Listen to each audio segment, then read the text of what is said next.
কৃষ্ণা। কৃষ্ণ ভাবনার অমৃত চ্যানেলে আপনাদের সকলকে জানাই স্বাগত। সর্বপ্রথমে আমার পরমারাধ্য গুরুদেব এবং ইস্কনের সমস্ত গুরুবর্গের চরণে কোটি কোটি প্রণাম নিবেদন করি এবং এই চ্যানেলের সমস্ত দর্শকবৃন্দের চরণে জানাই প্রণাম। সর্বোপরি ইস্কন প্রতিষ্ঠাতা আচার্য জগৎগুরু শ্রীল প্রভুপাদের চরণে জানাই আমার কোটি কোটি প্রণাম। তো আগের দিন আমরা জেনেছিলাম যে মহাপ্রভু শ্রী চৈতন্য মহাপ্রভুর আবির্ভাবের কারণ। আজকে আমরা জানবো যে শ্রী চৈতন্য মহাপ্রভু যখন আবির্ভূত হয়েছিলেন তখন ঠিক কি কি ঘটেছিল, কে কে এসেছিল, তিনি ভগবান যখন আবির্ভূত হন তখন কি কি হয়, সেগুলো আজকে এই পর্বে আমরা জানবো। গৌর কথার এই পর্বে আমরা জানবো। তো তার আগে আমরা শ্রীল প্রভুপাদ এবং গুরুবর্গের চরণে প্রণতি নিবেদন করি। ওম অজ্ঞানতিমিরান্ধস্য জ্ঞানাঞ্জনশলাকয়া চক্ষুরুন্মিলিতং येन তস্मै শ্রী গুরবে নমঃ।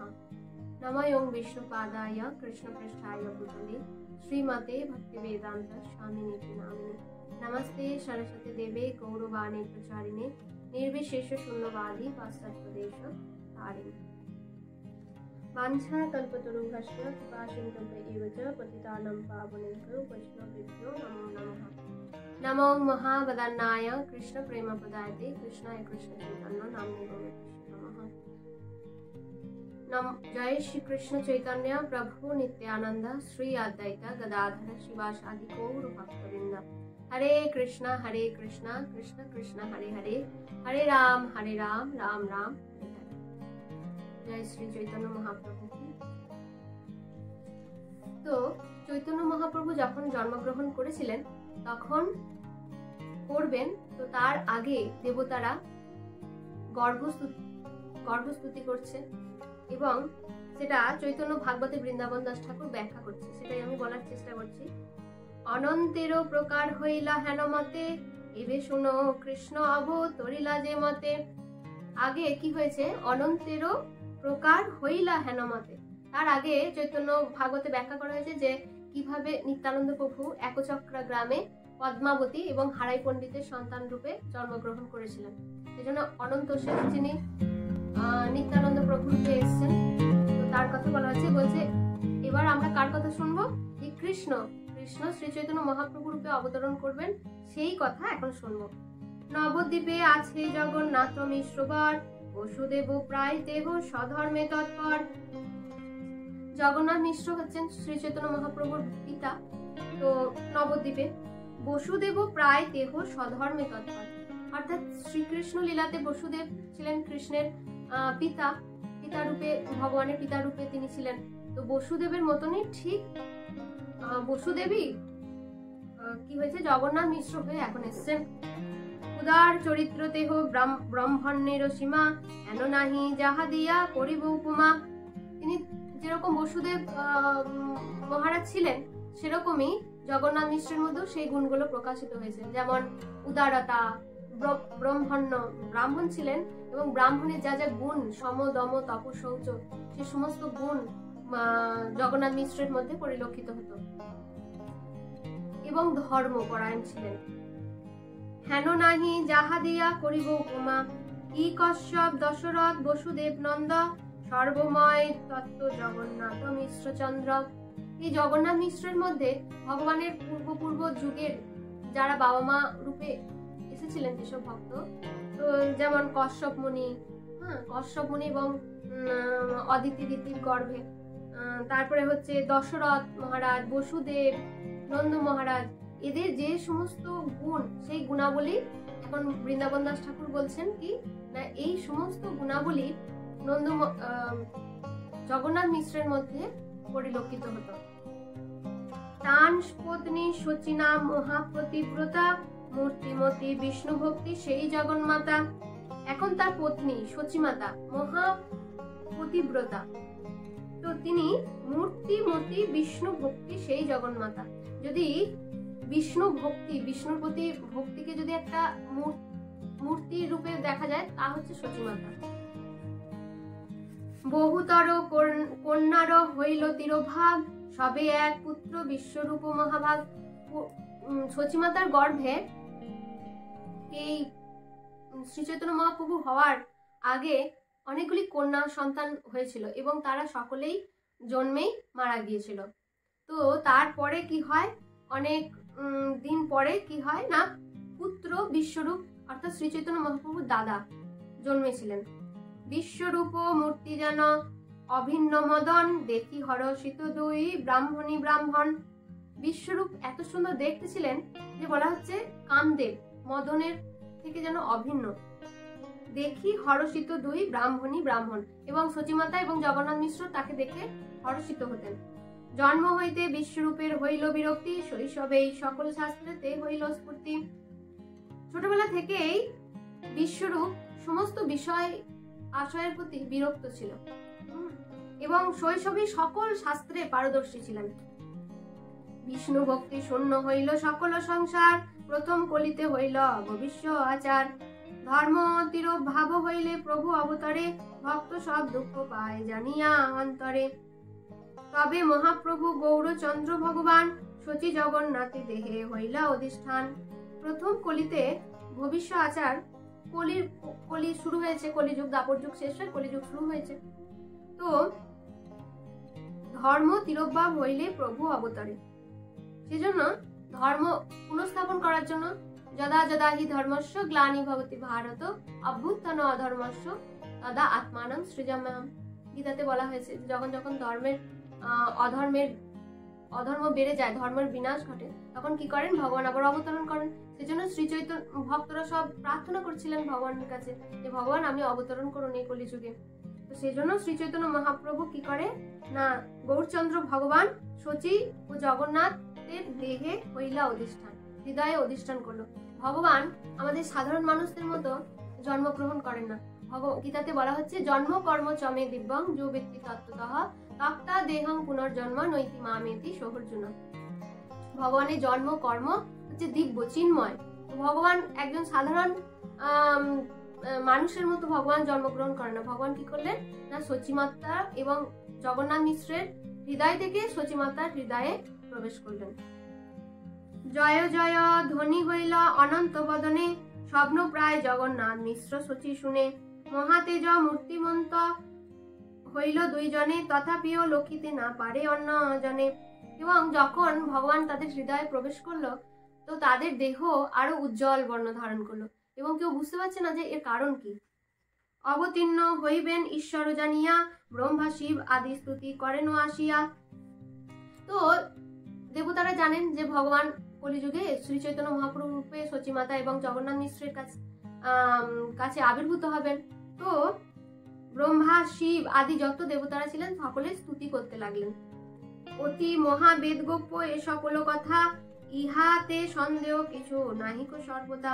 আমরা আগে জেনেছি যে শ্রী চৈতন্য মহাপ্রভু যে ভগবান, সেখানে বিভিন্ন শাস্ত্রীয় প্রমাণ আমরা পূর্ব পর্বগুলিতে শুনেছিলাম। তো সেই জন্য বলছে যে এতে কোনো সন্দেহ নেই যে শ্রী চৈতন্য মহাপ্রভু আসবেন, শ্রী চৈতন্য মহাপ্রভু ভগবান, এতে কোনো সন্দেহ নেই। ভক্তি করি ব্রহ্মাদি দেবেরও শুনস্তুতি, যে গোপ্য শ্রবণে হয় কৃষ্ণের অতিমতি। তো এই দেবতারা কি স্তুতি করছে ভগবানের উদ্দেশ্যে, শ্রী চৈতন্য মহাপ্রভুর উদ্দেশ্যে, তো সেটা বৃন্দাবন দাস ঠাকুর বলছে শ্রবণ করো। এই শ্রবণ করার মাধ্যমে কি হবে না, কৃষ্ণের চরণে আমাদের রতি হবে, মতি হবে। জয় জয় মহাপ্রভু জনক সবার, জয় জয় সংকীর্তনে হেতু অবতার। জয় জয় বেদ ধর্ম সাধু বিপ্রপাল, জয় জয় অভক্ত দমন মহাকাল। জয় জয় সর্বসত্যময় কলেবর, জয় জয় ইচ্ছাময় মহামহেশ্বর।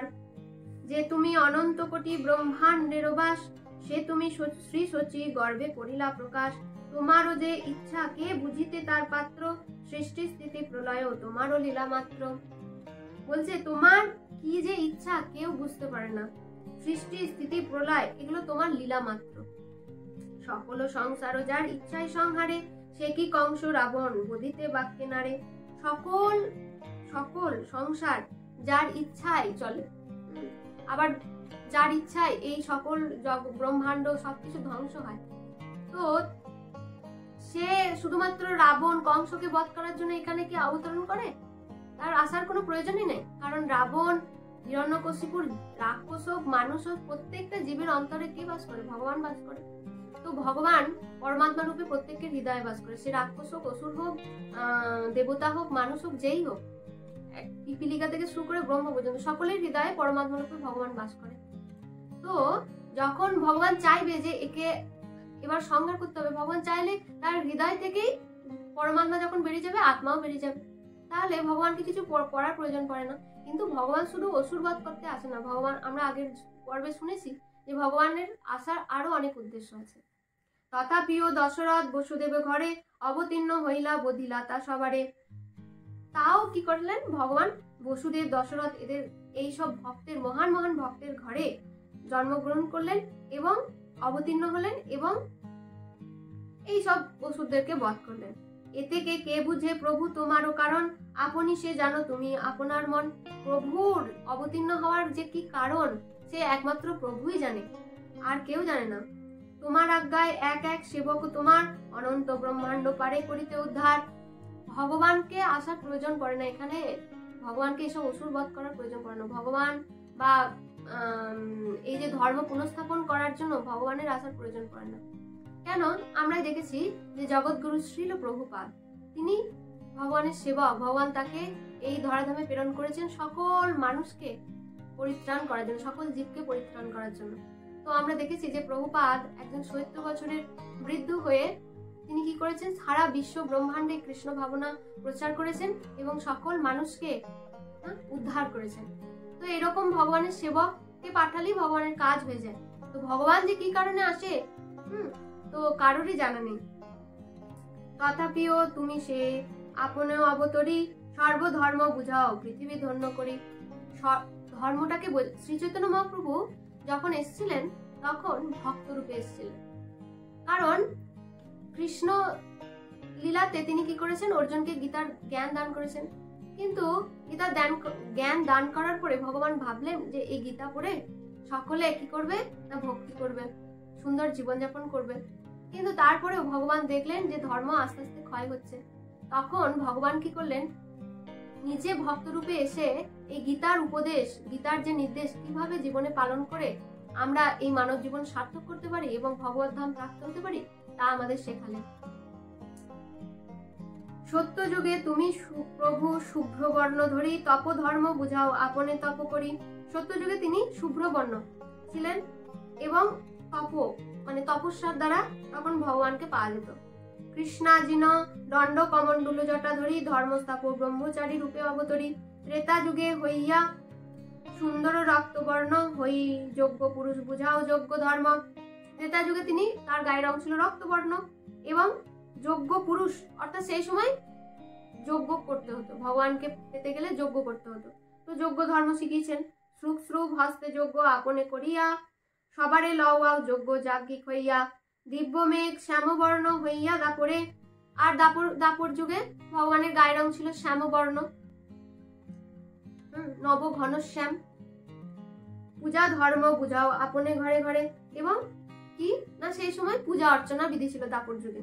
আর কলিযুগে কি? কলিযুগে বিপ্ররূপে ধরি পিতবর্ণ, বুঝাবারে বেদগোপ্য সংকীর্তন ধর্ম। এবং কলিযুগে শ্রী চৈতন্য মহাপ্রভু রূপে এলেন এবং কি করলেন না বেদগোপ্য সংকীর্তন ধর্ম, সংকীর্তন ধর্ম, হরে কৃষ্ণ মহামন্ত্র সকলের মধ্যে বিতরণ করলেন এবং এই ধর্ম প্রচার করলেন। কতেকো বা তোমার অনন্ত অবতার, কার শক্তি আছে ইয়া সংখ্যা করিবার। ভগবানের অনন্ত, অসংখ্য ভগবানের অনন্ত ভগবানের অবতার। বলছে সমুদ্রে যেমন ঢেউ আসে, সেরকম ভগবানের অবতার। তো ভগবানের অবতার কোনার ক্ষমতা আমাদের নেই। মৎস্যরূপে তুমি জলে প্রলয়ে বিহার, কূর্ম রূপে তুমি সর্বজীবেরও আধার। হয়গ্রীব রূপে করো বেদেরও উদ্ধার, আদি দৈত্য দুই মধু কৈটব সংহার। হয়গ্রীব রূপে তিনি এসেছিলেন এবং দুটো অসুর মধু আর কৈটব এদেরকে তিনি সংহার করে বেদকে উদ্ধার করেন, কারণ এই দুটো অসুর কি করেছিল? বেদকে হরণ করে নিয়েছিল। তো সেখান থেকে বেদকে উদ্ধার করেছিলেন এবং তাদের সংহার করেছিলেন। শ্রী বরাহ রূপে করো পৃথিবী উদ্ধার, নরসিংহ রূপে করো হিরণ্য বিদার। বলিরে ছলো অপূর্ব বামন রূপ হই, পরশুরাম রূপে করো নিঃসত্রিয়া মহি। রামচন্দ্র রূপে করো রাবণ সংহার, হলধর করো অনন্ত বিহার। বুদ্ধ রূপে দয়া ধর্ম করো প্রকাশ, কল্কি রূপে করো মৃত্যুগণের বিনাশ। এবং তিনি বলা হচ্ছে যে কল্কি রূপে আসবেন কলিযুগের শেষে, এবং সমস্ত যবন ম্লেচ্ছদের সমস্ত মানুষ তখন যবন হয়ে যাবে, তখন কেউ ভক্ত থাকবে না, তখন এদেরকে সংহার করে আবার ধর্ম পুনঃস্থাপন করবেন। ধনন্তরী রূপে করো অমৃত প্রদান, হংস রূপে ব্রহ্মাদিরে করো অবতত্ত্ব জ্ঞান, শ্রীনারদ রূপে বিনা ধরি করো জ্ঞান, ব্যাস রূপে করো নিজ তত্ত্বেরও ব্যাখ্যান, সর্বলীলা লাবণ্য বৈদগ্ধি করি সঙ্গে, কৃষ্ণ রূপে বিহার গোকুলর বহুরঙ্গে, এই অবতারে ভাগবত রূপ ধরি, কীর্তন করিবে সর্ব শক্তি পরচারী, সংকীর্তনে পূর্ণ হইবে সকল সংসার, ঘরে ঘরে হইবে প্রেম ভক্তি পরচার। এই শ্রী চৈতন্য মহাপ্রভু রূপে তিনি আসবেন, সংকীর্তন আন্দোলন করবেন এবং ঘরে ঘরে নাম বিলোবেন, এবং এই নামের মধ্যে তিনি প্রেম লুকিয়ে রেখেছেন এবং সবাই প্রেম ভরে ভক্তি করবেন। কি কহিব পৃথিবীর আনন্দ প্রকাশ, তুমি নিত্য করিবে মিলিয়া সর্বদাস। ভগবান এই চৈতন্য মহাপ্রভুর উপরে এসে সংকীর্তন আন্দোলন করবেন, নিত্য কীর্তন করবেন, এগুলো বলা হয়েছে। যে তোমার পাদ পদ্ম নিত্য ধ্যান করে, তা সবার প্রভাবেই অমঙ্গল হারে। সেই জন্য শ্রী চৈতন্য মহাপ্রভুর চরণ কমলের ধ্যান করার কথা বৃন্দাবন দাস ঠাকুর বলছেন। তো এর ফলে কি হবে, তার জীবনের সমস্ত অমঙ্গল দূর হবে।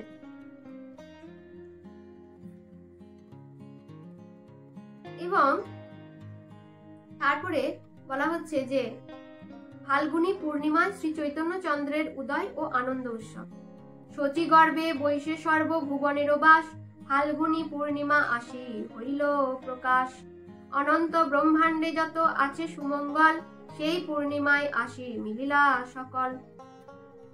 শচী গর্ভে বসে সর্বভুবনেরও বাস। তো শ্রী চৈতন্য মহাপ্রভু শচী মাতার গর্ভে বসেছিলেন, এবং তার ফলে কি সর্বভুবন অর্থাৎ ভগবান আছেন, তার মানে ভগবানের মধ্যে সমস্ত ভুবন বাস করছে। ফাল্গুনী পূর্ণিমা আসি হইল প্রকাশ, যখন ফাল্গুনী পূর্ণিমাতে 1407 শতাব্দীর ফাল্গুনী পূর্ণিমাতে ভগবান আবির্ভূত হলেন। অনন্ত ব্রহ্মাণ্ডে যত আছে সুমঙ্গল, সেই পূর্ণিমায় আসি মিলিলা সকল। বলে বলা হয় যে যখন ভগবান অবতীর্ণ হন, তখন সমস্ত গ্রহগুলো তাদের ঠিক ঠিক পজিশনে বসে, ঠিক ঠিক জায়গায় বসে, এবং সমস্ত সুমঙ্গল সমস্ত মঙ্গল এক জায়গায় একত্রিত হলো এই পূর্ণিমা তিথিতে। সংকীর্তন সহিত প্রভুর অবতার, এবং সংকীর্তনের মাধ্যমে ভক্তরা তো সংকীর্তন করছে, এবার দেখা যাক অন্যান্যরা যারা কীর্তন করতো না, যারা ভগবানের নাম নিত না, তাদেরকে ভগবান কি করে নাম নেয়ালো। গ্রহণের ছলে তাহা করেন প্রচার, অর্থাৎ সেই সময় কি হলো, গ্রহণ হলো, চন্দ্রগ্রহণ দেখা দিল। এবার প্রশ্ন আসতে পারে যে চন্দ্রগ্রহণ তো অশুভ, তা ভগবান যখন অবতীর্ণ হবেন চন্দ্রগ্রহণ এরকম একটা অশুভ জিনিস হলো কেন? এই বিষয়ে কৃষ্ণদাস কবিরাজ গোস্বামী চৈতন্য চরিতামৃতে বলেছেন যে অকলঙ্ক গৌরচন্দ্র দিলা দর্শন, সকলঙ্ক চন্দ্রের কি বা প্রয়োজন। অর্থাৎ চন্দ্রের মধ্যে কলঙ্ক আছে, তো যখন অকলঙ্ক গৌরচন্দ্র, যখন মানে গৌরচন্দ্র, তো তার মুখমণ্ডল চন্দ্রের মতো, কিন্তু তার মধ্যে কোনো কলঙ্ক নেই। তো অকলঙ্ক গৌরচন্দ্র যখন অবতীর্ণ হলেন, তখন চাঁদ, সকলঙ্ক চাঁদ কি করলো না, তিনি নিজেকে লুকিয়ে ফেললেন। এবং এই গ্রহণ যখন হলো, তখন কি যারা ব্রাহ্মণ ছিল বা এমনি মানুষেরা তখনকার সময়ে কি করতো, গঙ্গা স্নান করত। তো গঙ্গায় স্নান করতে যেত, এবং গোবিন্দ, কেউ কৃষ্ণ, কেউ হরিবোল, এই সমস্ত বলে সবাই কি করতো, গঙ্গাতে স্নান করত। তো সবাইকে ভগবান যখন অবতীর্ণ হলেন, তো সকলকে হরিনাম করালেন। ঈশ্বরের কর্ম বুঝিবার শক্তিকায়, চন্দ্রে আচ্ছা দিল রাহু ঈশ্বর ইচ্ছায়। চন্দ্রকে রাহু গ্রাস করে, তো তার ফলে গ্রহণ হয়। তো ঈশ্বরের ইচ্ছায় রাহু চন্দ্রকে গ্রাস করলো। উঠিল সর্ব নবদ্বীপে দেখে হইল গ্রহণ, উঠিল মঙ্গল ধ্বনি শ্রীহরি কীর্তন। যখন দেখলো যে গ্রহণ লেগেছে, তখন শঙ্খধ্বনি, উলুধ্বনি, হরিধ্বনি হতে লাগলো। অনন্ত অর্বুদ লোক গঙ্গা স্নানে যায়, হরি বল বলি সবে ধায়। এবং সকলে কি করলো, তখন গঙ্গা স্নানে যাচ্ছে, ছুটছে, আর হরি বল বলছে। হেন হরির ধ্বনি হইল সর্বনদিয়ায়, ব্রহ্মাণ্ড পুরিয়া ধ্বনি স্থান নাই পায়। এবং সব পুরো নদিয়া জুড়ে সবাই হরিধ্বনি করতে লাগলো এবং ব্রহ্মাণ্ড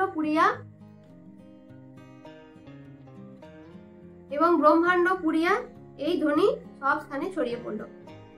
অপূর্ব শুনিয়া সব ভাগবতগণ সবে বলে নিরন্তর হোক গ্রহণ, সবে বলে আজি বড় বাসিয়ে উল্লাস, হেন বুঝি কিবা কৃষ্ণ করিলা প্রকাশ। যারা ভক্ত বৃন্দ ছিলেন তখন সবার মুখে হরিধ্বনি শুনে তারা বলতে লাগলেন যে এরকম গ্রহণ প্রায়ই হোক তাহলে, এবং আজ বড় উল্লাস, সবার মুখে কৃষ্ণ আর কৃষ্ণচন্দ্র ভগবান আবির্ভূত হয়েছেন। গঙ্গা স্নানে চলিলা সকল ভক্তগণ, নিরবধি চতুর্দিকে হরি সংকীর্তন, কিবা শিশু বৃদ্ধ নারী সজ্জন দুর্জন, সবে হরি বলে দেখি আগ্রহণ। এবং সকল ভক্তগণও গঙ্গা স্নানে গেল এবং দেখছে চতুর্দিকে সকলে হরি সংকীর্তন করছে, কি শিশু বৃদ্ধ নারী সজ্জন দুর্জন সকলে হরিবোল দিচ্ছে আর গঙ্গা স্নান করছে। হরিবোল সবে এই শুনি, সকল ব্রহ্মাণ্ড ব্যাপিলে হরিধ্বনি, চতুর্দিকে পুষ্পবৃষ্টি করে দেবগণ, জয় শব্দে দুন্দুবি বাজয়ে অনুক্ষণ। চতুর্দিকে তখন দেবগণ কি করছেন না, যেহেতু শ্রীকৃষ্ণ চৈতন্য মহাপ্রভু রূপে আবির্ভূত হয়েছেন, সমস্ত দেবগণ আকাশ থেকে পুষ্প বৃষ্টি করছেন ভগবানের উদ্দেশ্যে এবং জয়ধ্বনি দিচ্ছেন, দুন্দুবি বাজাচ্ছেন। হেনই সময়ে সর্বজগত জীবন অবতীর্ণ হইলেন শ্রী সচিনন্দন, এবং এমন সময়ে শ্রী সচিনন্দন এই জগতে আবির্ভূত হলেন। তো আমরা দেখতে পেলাম যে শ্রী চৈতন্য মহাপ্রভু আবির্ভূত হওয়ার সঙ্গে সঙ্গেই কি করলেন না, সংকীর্তন আন্দোলন শুরু করে দিলেন। তো আমরা আজকে এই পর্যন্তই। তো পরবর্তী ক্লাসে আমরা শুনবো যে মহাপ্রভুর কোষ্ঠী গণন, নামকরণ, এরকম ছোট ছোট অনেক লীলা। তো আজকে এই পর্যন্তই। হরে কৃষ্ণ। জগদ্গুরু শ্রীলা প্রভুপাদ কি